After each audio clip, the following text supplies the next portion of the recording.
Ibu hamil itu mempunyai namanya rapot buku KIA ya. Oh. Jadi ini buku KIA ini secara nasional dipakai dimanapun. Dan buku ini ibu hamil, setiap ibu hamil wajib mempunyai ya.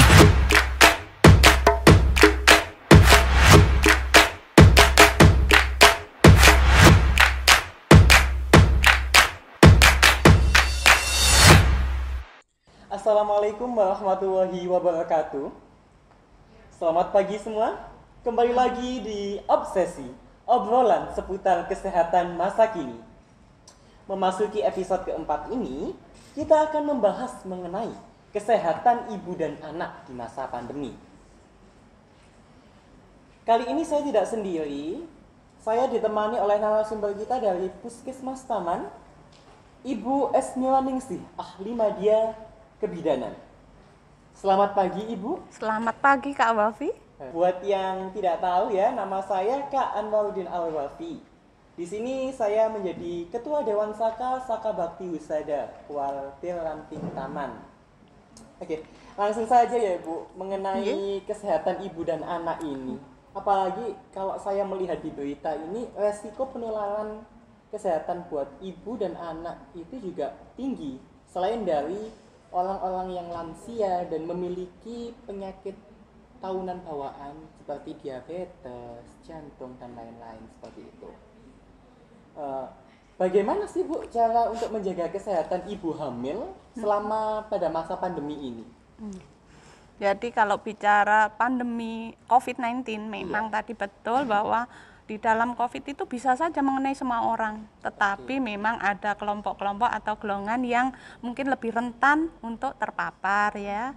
Salah satunya adalah tadi ibu hamil ya, walaupun yang lainnya mungkin ada diabetes tadi, jantung atau hipertensi dan sebagainya. Ibu hamil merupakan golongan yang sangat rentan. Nah, oleh karena itu ibu hamil ini kan anjuran pemerintah sekarang, terutama dari segi kesehatan ya, harapannya itu selama masa pandemi untuk menunda dulu kehamilannya kalau bisa ya. Jadi mungkin dengan konsultasi dengan KB reproduksi supaya bagaimana untuk menunda. Tetapi apabila memang itu sudah terjadi, nah, maka yang harus diperhatikan adalah bahwa ibu hamil itu harus mematuhi protokol kesehatan yang lebih intensif. Ya, jadi misalnya dia harus periksa. Nah, seandainya bisa, pemeriksaan itu juga masih bisa dilakukan dengan cara yang lain. Ya, jadi protokol kesehatan misalnya ibu paling tidak minimal hindari kerumunan. Ya, jangan terlalu sering keluar rumah. Kalau terpaksa keluar rumah, bagaimana caranya? Kembali protokol kesehatan ya, harus pakai maskernya, ya. Kemudian sering cuci tangan, jaga jarak, ya seperti itu. Juga ibu hamil ini kan di dalam COVID-19 secara umum pun memerlukan daya imun yang sangat tinggi. Diperlukan apa ya? Antara lain dari nutrisi juga. Jadi kalau ibu hamil nutrisinya kan harus membutuhkan lebih. Jadi baik untuk kehamilannya juga, baik untuk pencegahan COVID-19-nya juga. Selain itu yang paling penting Mas ini, Masnya kan sudah berkeluarga belum? Belum. Belum, nanti persiapan ya. Jadi memang sering kita dengar imun gitu ya. Imun itu tidak dari nutrisi saja, bisa juga dari psikis. Jadi dukungan moral sebagai suami siaga nanti dipersiapkan. Iya, jadi dukungan keluarga, dukungan daripada tenaga kesehatan. Jadi supaya ibu ini, dengar-dengar kalau selama COVID tidak boleh hamil, jadi ibunya stres, makin turun nanti imunnya. Ya, jadi perlu dukungan moral bagaimana ibu itu bisa memproteksi dirinya selama COVID supaya tetap kehamilannya berjalan lancar. Ya. Jadi ibu hamil juga tetap harus mengelola stres itu tadi. Iya, perlu dukungan keluarga, terutama suami siaga. Lalu dengan banyaknya informasi tentang himbauan membatasi ke fasilitas kesehatan terlebih dalam artian takut tertular COVID-19 ini, apakah ibu hamil tetap harus memeriksakan atau mungkin seperti apa dalam hal kontrol atau kontrolnya ya? Tadi mungkin di awal tadi saya matur, hindari kerumunan atau kurangi aktivitas ya tadi ya. Tetapi di dalam ibu hamil itu semua ibu hamil itu punya risiko, tetapi tetap sudah ada penggolongannya. di luar COVID ya, ada risiko rendah, risiko tinggi, dan risiko sangat tinggi. Mungkin dengan COVID itu dia punya risiko plus lagi. Ya, jadi bagaimana mungkin ada beda di prevensi. Iya. Kalau dulu ibu hamil kan harus periksa setiap bulan. Kemudian nanti kalau sudah 8 bulan harus periksa setiap minggu sampai melahirkan. Maka mungkin bisa diminimalkan cara kontrolnya, prevensinya. Mungkin untuk risiko rendah, jadi punya nilai skor di bawah 4 bisa mungkin hanya 4 kali ya, 1, 1, 4. Jadi misalnya tribulan 1 harus periksa 1 kali, tribulan 2 1 kali, kemudian tribulan 3-nya 2 kali minimal. Kalau risiko tinggi minimalnya sampai 7 kali. Itu Mungkin, prevensi. Nggih. Mungkin ada laporannya untuk kontrol dari ibu hamil itu ada Iya. rapotnya atau Iya. bagaimana? Jadi ibu hamil itu mempunyai namanya rapot buku KIA ya. Jadi ini buku KIA ini secara nasional dipakai dimanapun. Dan buku ini setiap ibu hamil wajib mempunyai ya. Intinya buku hamil ini bisa dipakai dimanapun juga. Ibu mau periksa ke bidan, mau periksa ke dokter, periksa ke rumah sakit, tetap menggunakan buku KIA. Apa sih di dalam buku KIA ini ya? Jadi pencatatan ibu hamil mulai hamil sampai anaknya nanti 5 tahun. Begitu melahirkan, buku ini beralih dipakai untuk balitanya. Iya, penimbangan setiap bulan, imunisasi dan sebagainya ada di buku hamil ini. Selain itu mungkin tadi kenapa bedanya dengan di luar pandemi ya untuk ibu hamil ya. Selain prevensi mungkin cara periksanya seperti apa contohnya ya. Kalau biasanya orang periksa kan mesti datang ke bidan, datang ke puskesmas, daftar ke dokter dulu ya. Nah, mungkin zaman sekarang kan bisa dengan cara yang lain. Jadi ibu hamil itu bisa kontrol lewat telepon misalnya. Konsultasi. Iya, online-nya bisa dengan, apalagi sekarang WA sudah marak ya dengan sistem apapun, jadi bisa telepon, bisa WA, bisa video call. Tapi sebetulnya yang lebih baik juga video call, Mas. Kenapa seperti itu? Jadi kalau video call kan seakan-akan walaupun jarak jauh, si tenaga kesehatan sama si ibu bisa melihat ekspresinya. Atau mungkin bidan bisa melihat ibu ini, ibunya kelihatan pucet, atau ibunya kok tampak lemah, atau istilahnya wajahnya kok kelihatan sembab ya, udem bahasa medisnya, atau bengkak ya. Wah, ini ibu ini bengkak. Maka kalau misalnya bengkak kan harus pemeriksaan lainnya. Nah, perlu setelah konsultasi WA tadi, video call, perlu kontak langsung. Mungkin itu untuk menindaklanjuti seperti itu. Lantas untuk mekanismenya sendiri dalam penanganan ibu hamil sampai melahirkan ini bagaimana, Bu, di saat di tengah pandemi? Hubungannya dengan pandemi ya? Iya. Nah, kita tetap mengikuti SOP-nya ibu hamil. Jadi tetap antara lain juga kontrol rutin tadi, walaupun dengan cara langsung ataupun dengan lewat online tadi.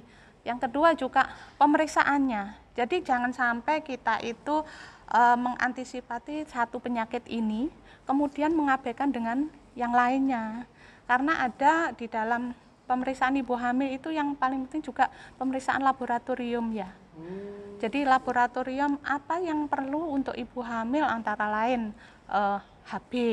Nanti untuk mengetahui ibu ini anemia apa tidak, kemudian diperiksa golongan darah untuk menyiapkan dia sewaktu-waktu nanti kalau butuh pendonor darah misalnya seperti itu. Kemudian GDA atau gula darah ini ada hubungannya juga, selain kehamilan ada hubungannya dengan COVID. Jangan-jangan si ibu ini nanti ada ke arah diabetes, berarti selain kehamilan dia menjadi komorbidnya COVID-19 dengan diabetesnya juga bisa. Terus kemudian tidak kalah penting adalah menjadi program nasional kita ada triple eliminasi.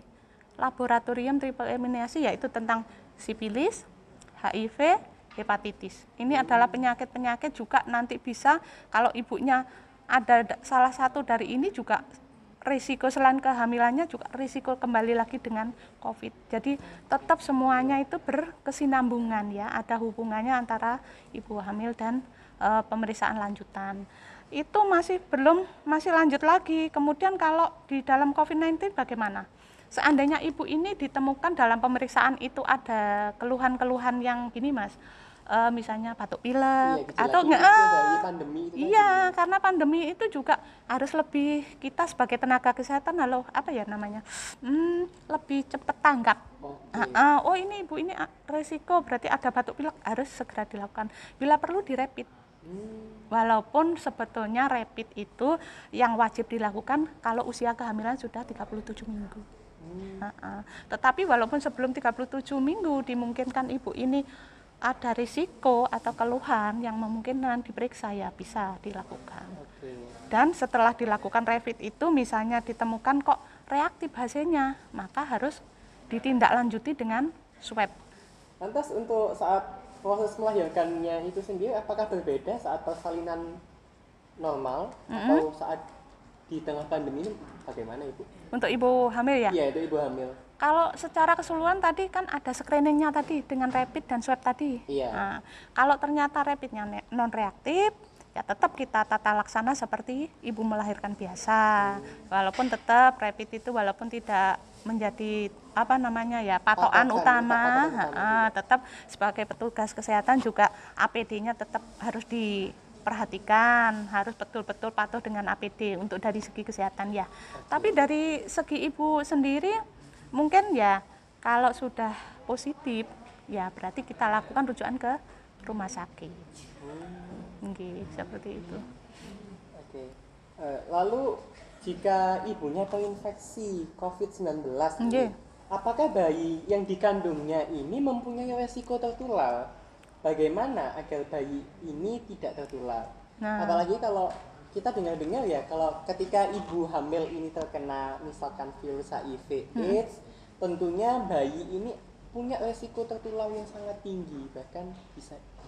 Mungkin Ibu bisa menjelaskan kepada kita semua. Kalau hubungannya bayi dengan ibu COVID-19 yang positif walaupun ini sudah positif, itu memang tidak perlu dikhawatirkan bayi tertular secara langsung, enggak. Bahkan ASI pun tidak mengandung COVID, tapi bagaimana menjaga, jadi bisa tertular kalau itu kontak langsung seperti orang umum juga, kalau dekat dan ada kontak kan bisa tertular, tetap punya risiko. Tetapi penularan tidak secara langsung tadi bisa diantisipasi. Bagaimana juga ASI-nya, tetap ASI bisa diberikan Mas. Alhamdulillah ASI diberikan, beda dengan yang penyakit yang lain tadi ya. Jadi bagaimana caranya? Begitu melahirkan, ibu ini dipisahkan, bayinya dipisahkan dari ibu untuk sementara waktu selama ibu melakukan isolasi mandiri. Kemudian ASI-nya tetap diberikan melalui ASI perah. Gitu. Mungkin ada batasan penyimpanan itu sendiri buat untuk ASI perahnya. Otomatis kalau ibu ini kan dalam masa isomannya dia butuh, mungkin kalau pas di rumah sakit juga berarti butuh kulkas ya, karena ASI supaya tetap bertahan. Karena mungkin isoman di rumah sakit, keluarga juga harus mengambil, mungkin bayinya sudah dibawa pulang, ibunya masih isoman, atau kalau di rumah juga bisa langsung diberikan dengan yang penting pemerahannya juga harus memenuhi protokol kesehatan, cuci tangannya ibunya tetap pakai masker dan sebagainya. Penyimpanannya mungkin kalau di kulkas biasa itu bisa 1-3 hari. Kalaupun di taruh freezer lebih lama Mas, bisa 1 bulan enggak apa-apa, nanti bisa dipakai. Terima kasih Ibu atas penjelasannya. Sama-sama. Ada sedikit pesan-pesan untuk ibu-ibu hamil di luar sana untuk tetap jaga kesehatan selalu di tengah pandemi ini. Monggo silahkan.